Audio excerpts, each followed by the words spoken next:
আসসালামু আলাইকুম রহমতুল্লাহি বারকাত। সুপ্রিয় দর্শক, শুরু করছি বাংলাদেশ জামাত ইসলামী সাভার পৌরসভার ৭, ৮ এবং ৯ নং ওয়ার্ড কর্তৃক আয়োজিত নির্বাচনী জনসভার খবরাখবর। শুরুতেই শিরোনাম।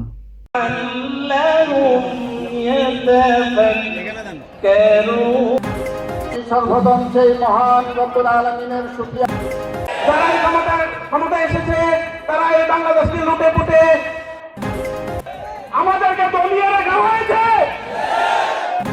ভালো আছেন সবাই?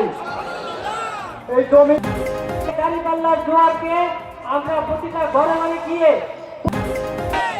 নোয়াখালীতে ছাত্র শিবিরের কোরআন তালিমে হামলা, সেই শহীদদের সাথে আমরা একাত্মতা ঘোষণা করেছি। ইসলাম প্রিয় তাওহীদি জনতার উপর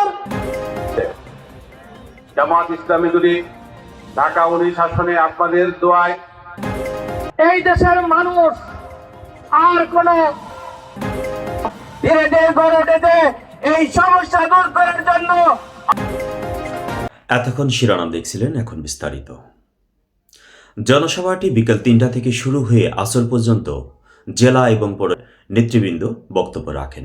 আসরের নামাজে পরে বক্তব্য রাখেন বাংলাদেশ জামায়াতে ইসলামী ঢাকা জেলা 19 আসনের মনোনীত এমপি প্রার্থী মাওলানা মোহাম্মদ আফজাল হোসাইন এবং ঢাকা জেলা আমির মাওলানা দিলাওয়ার হোসাইন।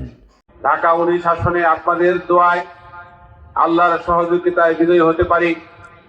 ইনশাআল্লাহ অমুসলিমদের অধিকার নিশ্চিত করা হবে।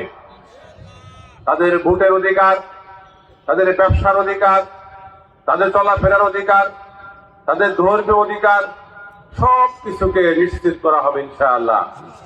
তারা ওই বাংলাদেশের উন্নয়নের জন্য কাজ করবে, মুসলমানরা বাংলাদেশের উন্নয়নের জন্য কাজ করবে। এরকম একটি নতুন বাংলাদেশ গড়ার জন্য আমরা স্বপ্ন দেখছি। আল্লাহ তাআলার হুকুম মেনে তাই জমিনে আল্লাহর কোরআন, আল্লাহ দ্বীন বাস্তবায়নের জন্যই আমরা এই নির্বাচনে অংশগ্রহণ করেছি। আগামী নির্বাচনে বাংলাদেশে নতুন এক বিপ্লব সংগঠিত হবে ইনশাআল্লাহ। পরিশেষে সভাপতির বক্তব্য দিয়ে জনসভাটি সমাপ্ত ঘোষণা করা হয়। এতক্ষণ আমাদের সাথে থাকার জন্য আপনাদেরকে অসংখ্য ধন্যবাদ।